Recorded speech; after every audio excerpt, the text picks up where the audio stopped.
The debt ceiling has been raised. Now what? Well, in theory, the markets should pump because the US government is going to start spending trillions of dollars. In practice, however, the US government will start by refilling its bank account at the Fed. This could result in over $1 trillion being drained from the markets over the next few months. The last time this happened, the crypto market crashed, with ETH falling below 1K. So today, I'm going to tell you everything you need to know now that the debt ceiling has been raised and explain exactly what impact it could have on the crypto market. This you cannot afford to miss. Let's start with a quick bit of background. Governments make money in two ways: taxes and debt.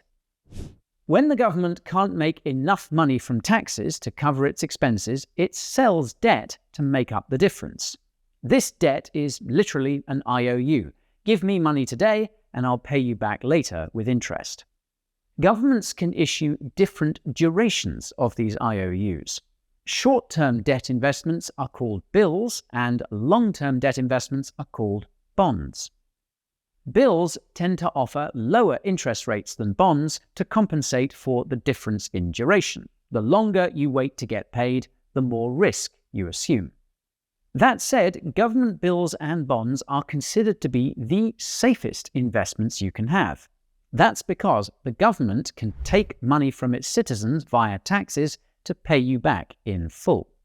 By contrast, individuals and businesses must earn the money they make. They can't just steal it to repay their debts. Topic for another time. Now, of all the bills and bonds in existence, those issued by the US government are the safest.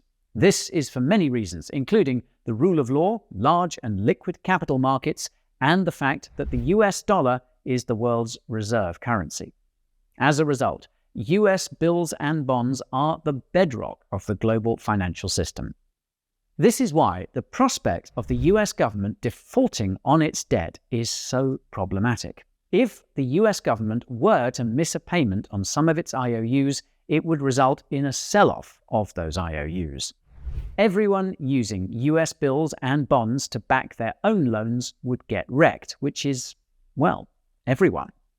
Take a second to consider that even cryptocurrency stablecoins are backed by US government debt. Now, the reason why this was even a risk to begin with is because of the debt ceiling, a self-imposed limit on US bill and bond issuance that's meant to force the US government to be financially responsible. As you can see, the debt ceiling just gets raised every time, and the spending continues unrestricted. If you watched our video about the debt ceiling from earlier this year, you'll know that the limit was reached back in January.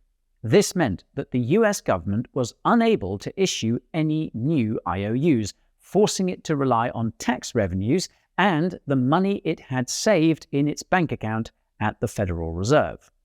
This bank account is called the Treasury General Account, or TGA, and you can actually track its real-time balance using one of the Fed's websites.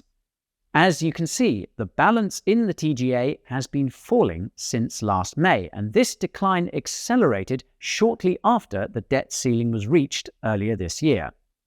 The practical effect of this was that it supported the markets. That's because the money in the TGA was being spent into the actual economy, and this money eventually finds its way into assets of all kinds. Because crypto is the most sensitive to changes in liquidity, it seems to have benefited the most. Although BTC hit its bottom when FTX collapsed back in November, the total crypto market cap bottomed shortly before the debt ceiling was reached and has been rising ever since. That was until the debt ceiling was raised over the weekend. At the time of shooting, the crypto market isn't looking too hot, not helped, of course, by the SEC's decision to bring charges against Binance. So, this begs the question of what happens to crypto now that the debt ceiling has been raised. Well, the answer ultimately depends on what duration of debt the US government sells to refill the TGA and what the Fed does to support these selling activities. Let's unpack a few of the possible plans and their outcomes. First, you need to know that the US government wants to add at least $700 billion to the TGA over the next few weeks by selling debt. At the same time, the Fed is selling around $60 billion of US government debt every month. The total debt sales by both parties could reach $1 trillion by September. Second, you need to know that when bills and bonds are sold, it causes the interest rates on those bills and bonds to rise, and it also causes their prices to fall. To clarify, these IOUs are always paid back in full at the end. In the interim, however, interest rates and prices can fluctuate due to supply and demand. And third, you need to know that the Fed's rate hikes have had a similar effect on bills and bonds. When the Fed raises interest rates, the interest rates on bills and bonds go up and their value goes down. This is especially true for bills because the Fed's rate hikes affect short-term interest rates the most. If you've watched any of our videos about the banking crisis, you'll know that lots of US banks have lots of unrealized losses on their US bonds due to the Fed's rate hikes.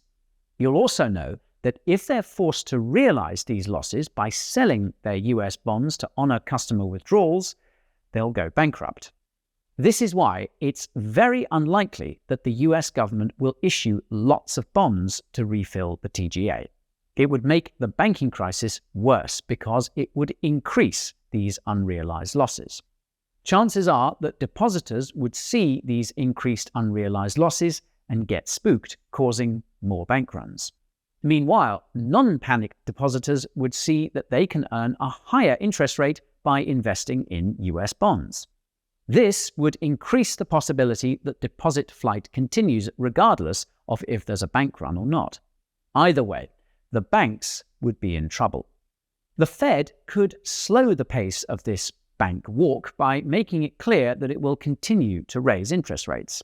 Depositors would be less likely to withdraw knowing that the bills and bonds they plan on buying could go down in value.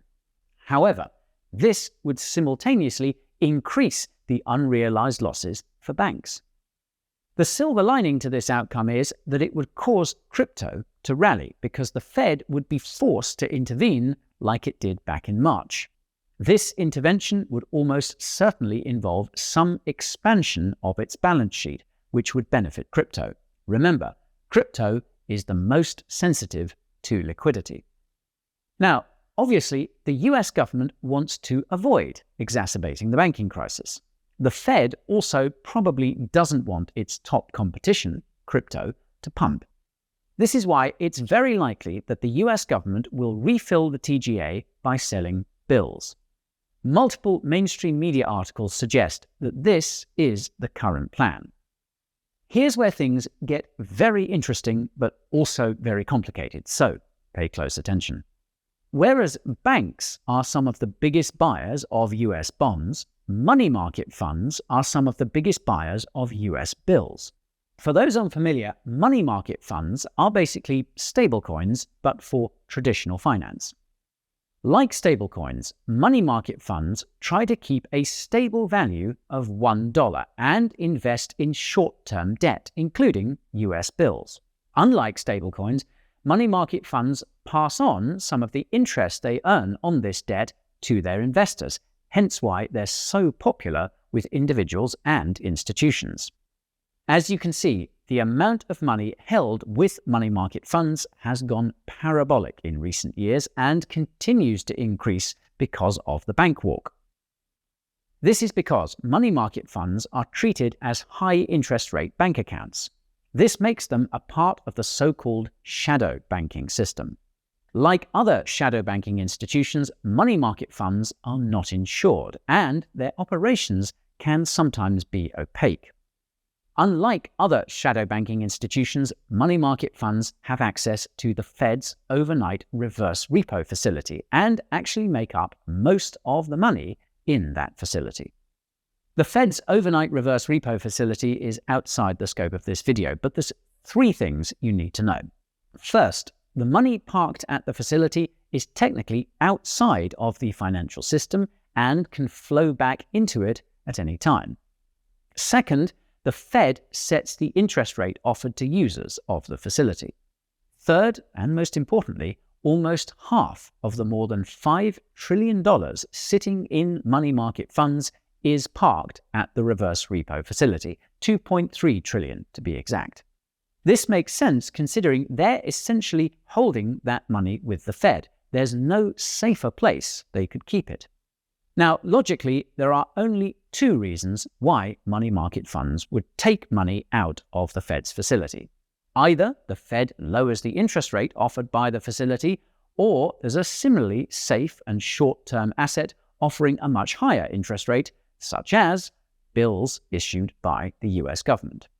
So, in case you haven't put two and two together, it's possible that money market funds will buy up most of the bills being sold by the US government to refill the TGA. Chances are they will use the money they have at the Fed's facility, and this is guaranteed if the Fed lowers the interest rates on the facility. Because the money in the Fed's facility is technically outside of the financial system, the outcome would have no effect on crypto since there would be no liquidity drain from the markets. This means that the crypto market would continue to chop sideways since there would be no liquidity addition either. However, this assumes that money market funds will buy up most of the bills being sold by the US government to refill the TGA. The Fed's data suggests that the money held with money market funds decreased in the 6 months after the debt ceiling was last raised back in December 2021. Now, this is significant because it suggests that individuals and institutions took money out of money market funds to invest directly in the new US bills being issued. This makes sense because direct investment removes counterparty risk, the risk of something going wrong with the money market funds. If this happens again, the outcome would be that crypto prices go down because liquidity would be drained from the markets, not from the Fed's offshore facility. In fact, it's possible that the liquidity drains after the last debt ceiling deal may have contributed to the crypto market crash early last year. If you compare the TGA balance to the total crypto market cap, you'll notice there's an inverse correlation. As the TGA balance went up, crypto prices went down. As I mentioned in the introduction, ETH's most recent low of roughly $900 happened last June, right after the TGA refill was finished. Now, to be clear, the TGA wasn't the only factor in that crypto crash, nor the only reason for ETH's June low. By that point, the Fed had begun raising interest rates and was warning of many more to come. Terra also collapsed in May, which likely explains why ETH was hit particularly hard. UST was heavily used in DeFi. An alternative explanation for ETH's overrepresentation in last year's crash could be that it's extremely popular with institutional investors. This is because institutions love earning interest on assets, and they can earn interest on ETH by staking. The thing is that ETH staking comes with risks, namely volatility. As such, it's possible that institutional investors pivoted away from ETH when they realized they could get a higher risk-free yield on US bills because of the TGA refill. Now, this seems less likely to happen this time around because ETH staking rewards are higher and the risks are also lower. You can finally unstake. It's also important to point out that the United States isn't the only source of liquidity for the crypto market. Because crypto is global, it benefits from increases in liquidity in other countries too. Some reports suggest that China is about to start stimulus measures to try and wake up its sleeping economy. Prior to the 1st of June, this money would have had a hard time finding its way into the crypto market. As of the 1st of June, a pathway appears to be opening via Hong Kong. The city-state recently passed regulations that allow retail investors to access crypto, and you'll know this if you watched our video about it. The caveat is that there isn't a single crypto exchange in Hong Kong that's received a license to service retail investors, and all but 2 were forced to shutter as part of the new regulations. It will reportedly take Huobi 6 to 12 months to secure its retail license. it could be a similar timeline for the others. The key takeaway is that even if the TGA refill results in a liquidity drain that drags down the crypto market, chances are that another source of liquidity will emerge to prop them back up. This source of liquidity could very well come from the Fed if the refill causes issues elsewhere in the financial system. After all, history doesn't repeat, but it does rhyme.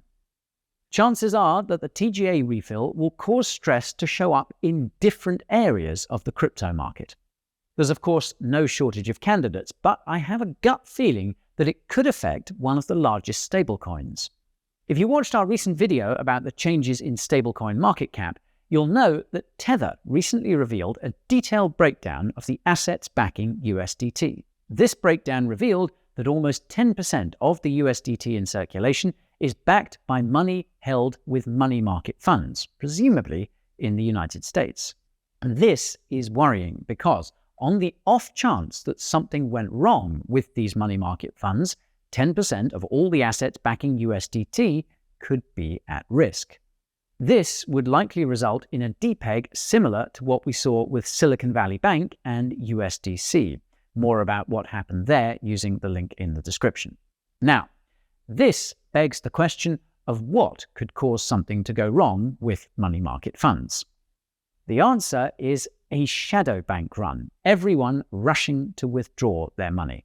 Apparently, this has only happened twice, once during the 2008 financial crisis and again at the start of the pandemic. Money market funds gated, i.e. blocked withdrawals in both cases.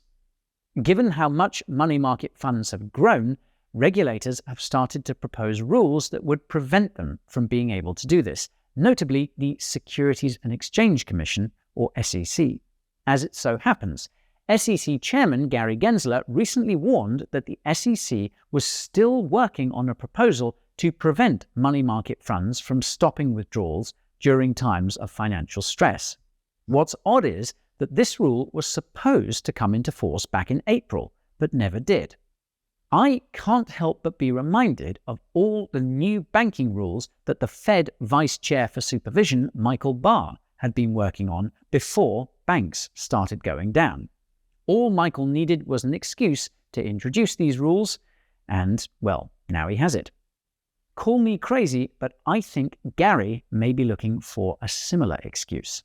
Anyway, speculation aside, it's very likely that the outflows from money market funds will be larger than they were the last time the TGA was refilled. This is because the Fed is near the end of its rate hiking cycle. This means that US bills have seen most of their losses. There's lots of yield and gains to be had. Realizing this, rational investors would remove their counterparty risk and withdraw their assets from money market funds to invest in US bills directly.